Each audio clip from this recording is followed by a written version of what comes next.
ఈరోజు నేను చేసి చూపించబోయే సూపర్ రెసిపీ ఏంటంటే పహాడీ రైతా.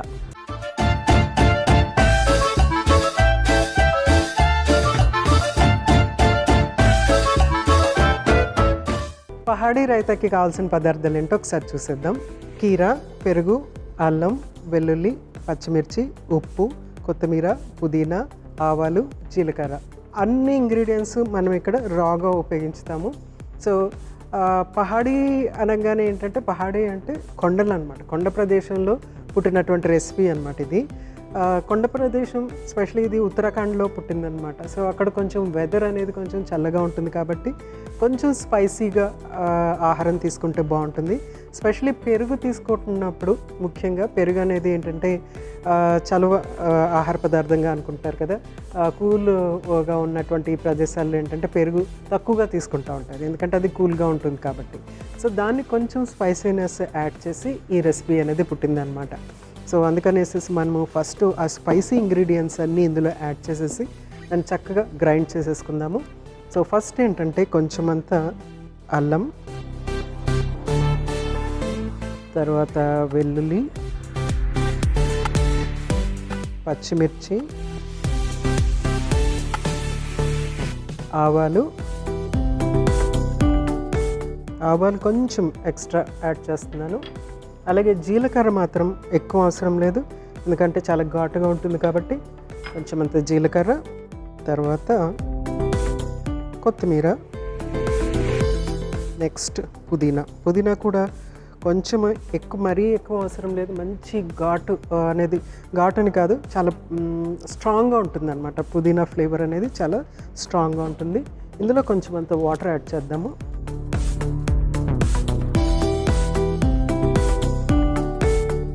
అలాగే కొంచెం అంత ఉప్పు, కొద్దిగా మళ్ళీ మనం పెరుగులో కూడా కొంచెం ఉప్పు యాడ్ చేసుకుంటాం కాబట్టి. సో దీన్ని గ్రైండ్ చేసేసుకుందాం.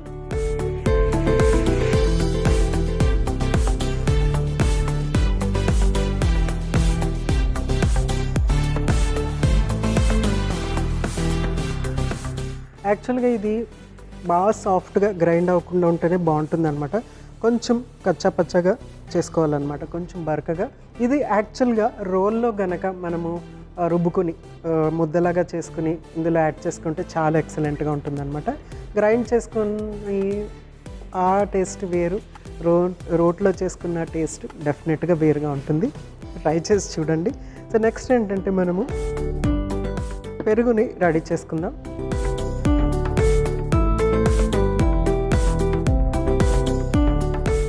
పెరుగు ఎంత క్రీమీగా ఉంటే అంత బాగుంటుంది అన్నమాట.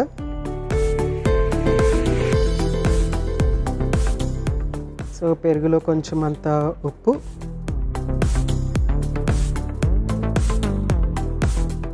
క్రీమీగా ఉండటానికి నేను జస్ట్ ఈ ఎగ్ బీటర్తో ఇట్లా అంటున్నాను.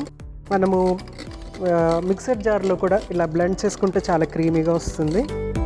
కానీ ఇప్పుడు నేను ఓపెన్గా ఎందుకు అంటున్నానంటే కొంచెం ఎయిర్ ఇన్కాపరేట్ అవుతుంది అనమాట, ఫ్లఫీగా అవుతుంది అనమాట. చూడండి, మంచి క్రీమీగా అయిపోతుంది కదా. చూడండి, ఇలా చక్కగా క్రీమీగా అయిపోవాలి. దీంట్లో మనము గ్రైండ్ చేసుకున్న పేస్ట్ యాడ్ చేసేయటం.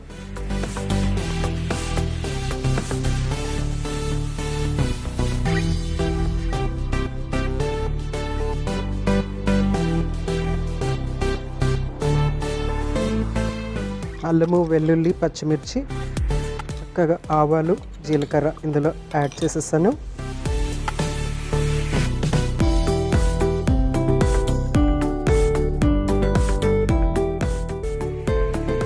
సో చక్కటి గ్రీన్ కలర్ వచ్చేసింది. సో దీంట్లో ఏంటంటే మనము ఇప్పుడు ఫైనల్గా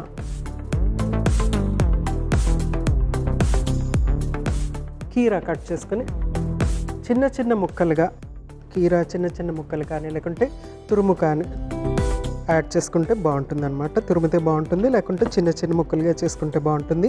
సో నేనేం చేస్తున్నానంటే చిన్న చిన్న ముక్కల కింద కట్ చేస్తాను దీన్ని.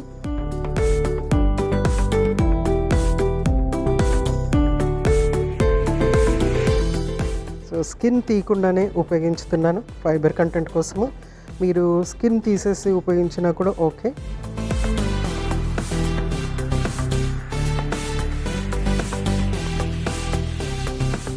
సో వీలైనంత సన్నగా ఇట్లా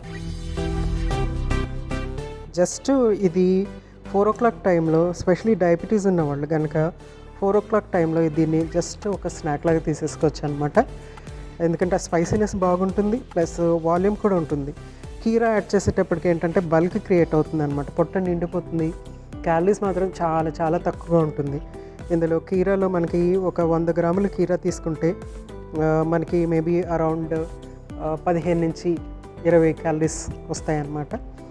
సో చాలా చాలా తక్కువ క్యాలరీస్, ఎక్కువ వాటరు, ఫైబరు, యాంటీఆక్సిడెంట్స్, తర్వాత వైటమిన్ సి, బి వైటమిన్స్ ఇవన్నీ కూడా ఇందులో ఉంటాయి. సో చాలా ఫైన్గా కట్ చేస్తున్నాను. ఇది మనము గింజలతో సహా నేను ఇది మిక్స్ చేసేస్తున్నాను. గింజల్లో కూడా ఏంటంటే మనకి కొంచెం అంత కార్బోహైడ్రేట్ ఉంటుందన్నమాట, లైట్గా కొంచెం అమౌంట్ ఆఫ్ ప్రోటీన్ కూడా మనకి ఆ గింజల నుంచి వచ్చేస్తుంది అనమాట. సో మీరు చక్కగా మిక్స్ చేసేసుకున్నాం కదా. నెక్స్ట్ ఏంటంటే జస్ట్ మిక్స్ చేసేసుకోవటమే మనము.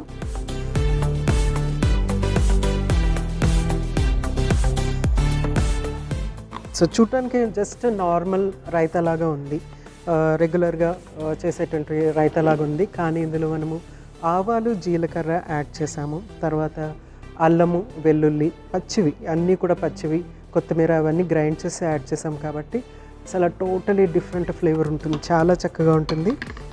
మంచి అరుగుదల అనేది ఉంటుంది. ఆవాలు, జీలకర్ర యాడ్ చేసినందుకు మనకి అరుగుదల అనేది బాగుంటుంది. ప్లస్ ఇందులో కీరా ఉండటం వల్ల డైజెషన్ అనేది బాగుంటుంది. కాన్స్టిపేషన్, ముఖ్యంగా కాన్స్టిపేషన్ అనేది తగ్గిస్తుంది అనమాట. సర్వ్ చేసేసుకుందాం.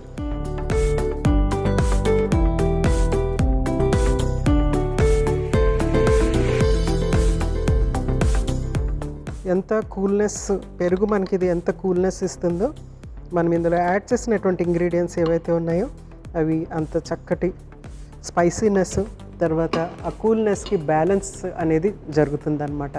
ముఖ్యంగా మనము దీన్ని డైరెక్ట్గా ఒక స్నాక్ లాగా తీసేసుకోవచ్చు, చపాతీతో తీసుకోవచ్చు, టోస్ట్తో, బ్రెడ్ టోస్ట్తో తీసుకోవచ్చు, జొన్న రొట్టెతో తీసుకోవచ్చు, సింపుల్గా రైస్తో కలిపి తీసేసుకోవచ్చు అనమాట.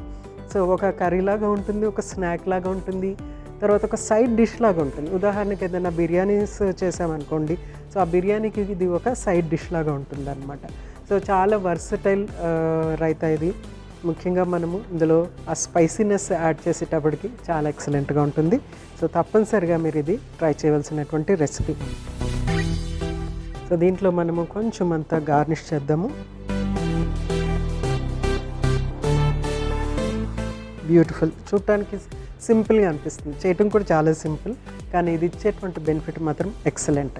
ముఖ్యంగా ఇది ప్రోబయోటిక్ లాగా ఉపయోగపడుతుంది. పెరుగుంది, న్యాచురల్ బ్యాక్టీరియా ఉంది ఆల్రెడీ, ప్లస్ మనకి ఈ కీరా ఏంటంటే ప్రోబయోటిక్ లాగా ఉపయోగపడుతుంది, ఎందుకంటే అందులో ఫైబర్ కంటెంట్ ఉంది కాబట్టి. ఈ రెండు కనుక తీసుకుంటే కనుక పొట్టలో ప్రాబ్లమ్స్ ఉన్న వాళ్ళకి, ముఖ్యంగా ఎసిడిటీ లాంటివి, లేకపోతే సరిగా అరుగుదల లేదనే వాళ్ళకి, లేకుంటే కాన్స్టిపేషన్ ఉన్న వాళ్ళకి, లేకుంటే గ్యాస్ ఎక్కువ ఫామ్ అవుతుంది అన్న వాళ్ళకి ఇది తీసుకుంటే కనుక చాలా యూస్ఫుల్గా ఉంటుంది. ట్రై చేసి చూడండి.